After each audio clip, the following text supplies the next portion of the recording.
Prologue. Bridgeway was a small village in the southeast of England. It was autumn, 1645. The trees rustled as the storm raged outside. The piercing howl of the wind echoed around the house as Clarissa and Eleanor sat by the fire, the heat warming their faces as they went through the spellbook their grandmother had gifted them. Men and women had been practicing witchcraft in England for years. Clarissa had been practicing witchcraft from an early age and had become quite the witch, though Eleanor couldn't grasp it quite as well. There was something different about that night. Eleanor sensed something was wrong as the hairs on the back of her neck stood up and a chill ran down her spine. She went to the window, pulling the curtains back just enough to see a group of women from the village being led away by a group of men, uniformly dressed in bucket-top boots, capes and hats. She gasped. In the distance, an orange glow lit up the sky. Eleanor opened the curtain a little bit more and saw above the rooftops the tip of a roaring fire, its flames burning unforgivingly as smoke billowed into the sky. She swallowed hard and turned to Clarissa. "It's time. He's here. We have to go now." Eleanor's voice got stuck in her throat as she struggled to form words. She had known it was only a matter of time before the Witchfinder General came to the village, and that day had come. She wished they had been more prepared. "Don't worry, Eleanor. Everything will be fine. Trust me. I won't let anything happen to you." Clarissa placed the heavy leather-bound spellbook where she had been sitting and pulled a wool blanket over it. There was a knock at the door. It was him, the Witchfinder General. Before Clarissa could think, he burst in, grabbed Eleanor by the arm and marched her outside. "It's time to reckon with God, witch," he said roughly. "You've been tried in absentia. The King of Heaven is with us." Eleanor gave a deep, blood-curdling scream that vibrated her chest as it came to the surface. She tried to fight the men off as she was dragged towards the rest of the women. The more she fought, the tighter their grips became, until their fingernails dug hard into her flesh. The rain obscured her vision. Each droplet stung as it landed on her skin. The men shoved her forward into the group of women and Eleanor stumbled, falling hard onto the ground. She spat dirt and gravel from her mouth. The men impatiently yanked her upright, and she winced as her shoulder popped with the rough movement. Her hand trembled as she wiped her eyes and took deep breaths to steady her nerves. Eyes wide as she took in her surroundings, her expression quickly changed and her eyes narrowed as she grimaced. Noticing the fire she saw earlier, she took in the burnt wood of a stake. Fire is used to execute women believed to be practicing witchcraft, swirled around Eleanor's mind as she watched the men marching some of the women off to the Watchfinder General's house for questioning. "Separate them into groups and take this group to the cells."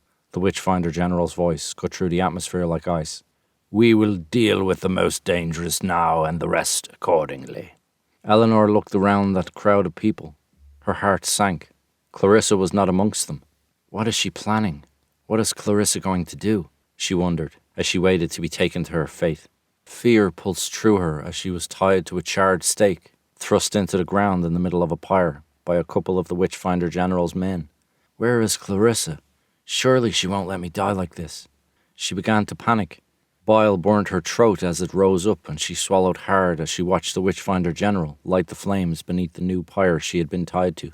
She felt the heat slowly creeping up her body. Her breath came in short, sharp bursts as her feet started to burn. She forced herself to roll her eyes in the direction of the burning. The flames were dancing up her once white nightdress.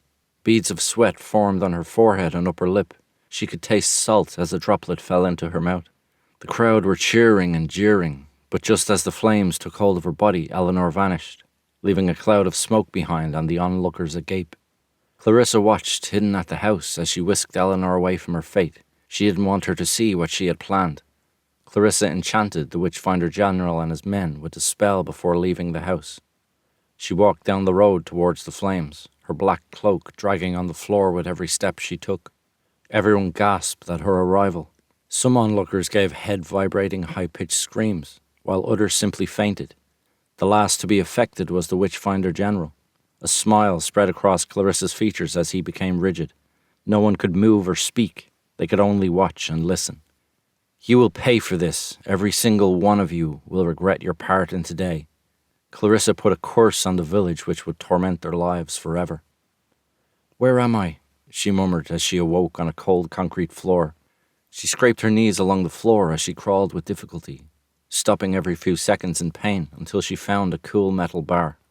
Her throat was raw from the smoke and a cough escaped her lips. Her vision was cloudy from the soot blown into her eyes by the fire, her eyes stinging as she looked around. She felt something in her hand, which trembled as she opened her fingers, revealing a crumpled letter. She smoothed out the letter, damp with sweat, on a table. "I told you I wouldn't let anything happen to you. You thought I had forgiven you. No, Eleanor. That's what it feels like to be led into a false sense of security. You will be sorry." Eleanor got her bearings and looked around. Her only source of light was the moonlight that shone through the bars over the windows. The bottom of her feet were burned and she found it hard to walk. Her nightdress singed and dirty. Her once long, silky black hair was matted and large chunks had been burnt off. Disoriented, she looked through the bars of the cell with confusion. She was still in the village, but she was all alone. Chapter 1. The Dream.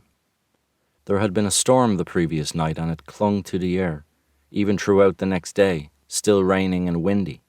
Lexi's eyes flung open as she was awoken by the sound of the wind echoing through the house and rain dashing on the windows. Music was playing through her headphones that lay abandoned, dropped across her front. She had fallen asleep in her wheelchair in the living room after being unable to sleep much the night before. She picked up her headphones and placed them in their case and put them back in the side bag on her wheelchair. She was spooked, and that was saying something because she didn't scare easily. After all, she didn't train in wheelchair karate for all those years for nothing. What the hell was that? Who was that man? He didn't look human. How did he know my name? And what did he mean when he said it's me who must save them? The dream had left her with so many questions. Questions she didn't understand. Not realizing the time, she called out for her sister.